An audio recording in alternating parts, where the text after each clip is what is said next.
Hello hi అండి, welcome back our channel. నేను మీ శ్రీసరి. ఎలా ఉన్నారు అందరూ? బాగున్నారా? ఈరోజు ఈ వీడియో వచ్చేసి టమాటో ఎగ్ కర్రీ అండి. ఈ రెసిపీ అనేది ఏ విధంగా ప్రిపేర్ చేయాలో చాలా ఈజీ ప్రాసెస్లో మీకు చూపిస్తానండి. ఈ వీడియోలోకి వెళ్ళే ముందు ఈ ఛానల్ కనుక సబ్స్క్రైబ్ చేయకుంటే సబ్స్క్రైబ్ చేసుకోండి. ఇక లేట్ చేయకుండా వీడియోలోకి వెళ్ళిపోదాం.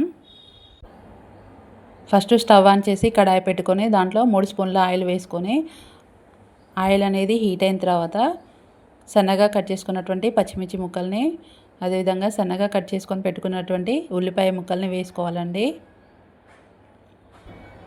అదేవిధంగా దీంట్లోనే అర స్పూను జీలకర్ర అనేది వేస్తున్నానండి. ఇలా జీలకర్ర, పచ్చిమిర్చి, ఆనియన్స్ వేసుకున్న తర్వాత ఇదంతటిని ఒకసారి కలుపుకోవాలండి. ఇవన్నీ ఒకసారి మగ్గిన తర్వాత అర స్పూన్ పసుపు అనేది వేసుకొని కలుపుకోవాలండి. గరిటెతోటి ఇలా కలుపుకోవాలి. తర్వాత ఇవన్నీ మగ్గిన తర్వాత మనం కట్ చేసుకొని పెట్టుకున్నటువంటి టమాటా ముక్కలన్నిటిని వేసుకోవాలి. టమాటా ముక్కలన్నీ వేసుకున్న తర్వాత ఒకసారి గరిటెతోటి కలుపుకోవాలండి. దీని మీద మూత పెట్టి ఉడికించుకోవాలండి.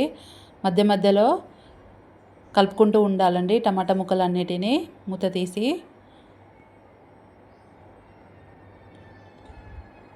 ఈ విధంగా దగ్గర పడిన తర్వాత కర్రీ అనేది మనం ముందుగా బాయిల్ చేసుకొని పెట్టుకున్నటువంటి ఎగ్స్ అనేది వేసుకోవాలండి. దీంట్లో విధంగా ఎగ్స్ వేసుకొని కలుపుకోవాలి. దీంట్లో 2 స్పూన్ల కారము, స్పూన్నర సాల్ట్ అనేది వేసుకొని కలుపుకోవాలండి.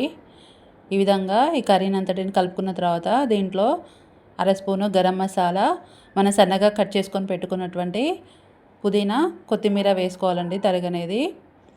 ఇలా వేసుకున్న తర్వాత ఈ మిశ్రమాన్నంతటిని ఒకసారి గరిటెతోటి కలుపుకోవాలి. అంతేనండి, ఎంతో ఈజీగా టమాటో ఎగ్ కర్రీ అనేది రెడీ అయిపోయింది. ఈ రెసిపీ అనేది మీరు ఇంట్లో ఒకసారి ట్రై చేయండి. ఎలా కుదిరిందో నాకు కామెంట్ రూపంలో తెలియచేయండి.